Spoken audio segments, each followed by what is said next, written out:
Tu démarres le match contre l'Espagne. Tu sais que c'est eux qui vont avoir le ballon. Tu sais ce qu'ils vont faire, essayer de presser haut, venir jouer dans ton camp. Vu le cas de figure attendu de ce match, tu vas attendre, il va falloir que tu sois béton et derrière et au milieu. Deschamps, il adore ça. Et il va falloir lancer très vite les mecs devant. Donc Dembélé me paraît essentiel, parce que s'il y a un mec qui doit mener une contre-attaque, c'est lui. Tu te dis que si il dribble 5 fois et il tire 5 fois au-dessus, c'est toujours l'idée qu'il y en a bien une où ça va coller. Et tu es obligé de le mettre parce que c'est le seul qui est capable de mener une contre-attaque dans cette équipe. Sauf à considérer que Mbappé puisse retrouver des jambes, puisque logiquement, c'est plutôt lui qui aurait été dans ce rôle-là. Mais comme il a du mal à accélérer et qu'il a une charrette maintenant, on compte plus sur Dembélé. Mbappé, parce que tu le gardes, c'est toujours dans l'idée de on ne sait jamais. Et il faut le troisième. Et le troisième, c'est un bosseur. Il faudra un bosseur, un mec qui va essayer de presser. Je pense qu'ils vont tâcher de faire une sorte de marquage sur Rodri. Et là, Griezmann n'étant pas en forme, il faut un mec qui est en forme. Et Kolo Muani ou Thuram, je pense, va se sacrifier pour emmerder Rodri dans toute son orientation du jeu. Je miserais plus sur Thuram, qui va être là, sans arrêt dans sa zone pour l'emmerder. Thuram une mi-temps et Kolo Muani l'autre, ou inversement. Ouais, et en gros, tu auras 8 joueurs qui seront là pour défendre. Et tu miseras sur les balles de contre-attaque de Dembélé et de Mbappé, parce que là, clairement, le ballon, tu ne devrais pas l'avoir.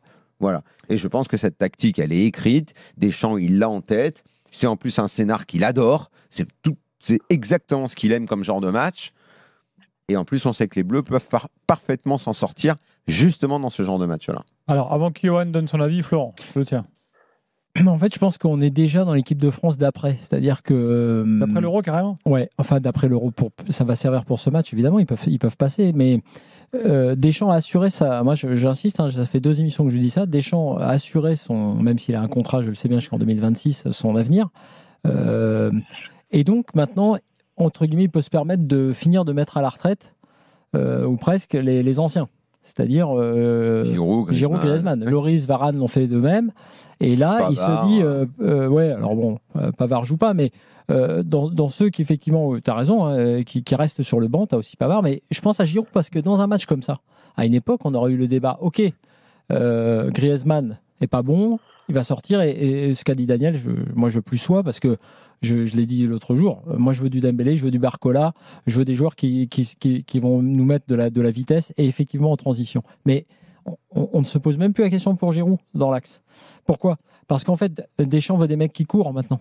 Donc il préfère un mec moins bon, à savoir Kolo Muani, mais qui va faire le job et qui va obéir à ses consignes, plutôt qu'un Giroud qui éventuellement, avec son expérience, sa vista et son jeu de tête et son jeu de pivot, pourrait également apporter quelque chose. Parce que Deschamps, il est tellement dans sa vision, on va dire, défensive des choses.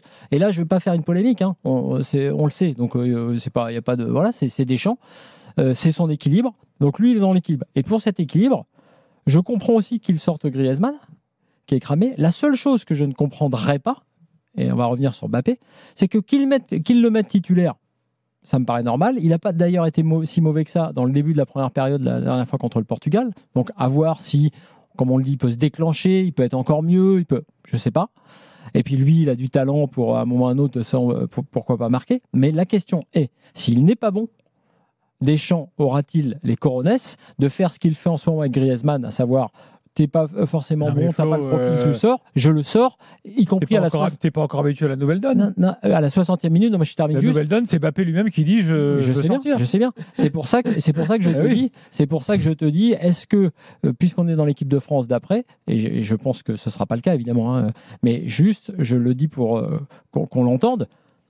Ce qui fait que Griezmann, pourquoi pas, Griezmann n'est pas en forme, il a besoin d'un genre de rupture, ok, il met Dembélé, je suis d'accord. Il veut pas mettre Giroud parce qu'il a besoin d'un mec qui court, et pourquoi pas aller revenir jusqu'à Rodri. On a vu Thuram qui faisait du marquage sur les milieux de terrain, ok, c'est ta tactique, bah assume, fais-le. Mais si Mbappé est pas bon et qu'il le sort pas, je pense que là, à un moment donné, que t'as pas Barcola et que c'est juste Mbappé qui doit décider si Barcola a le droit de jouer, là je suis pas d'accord.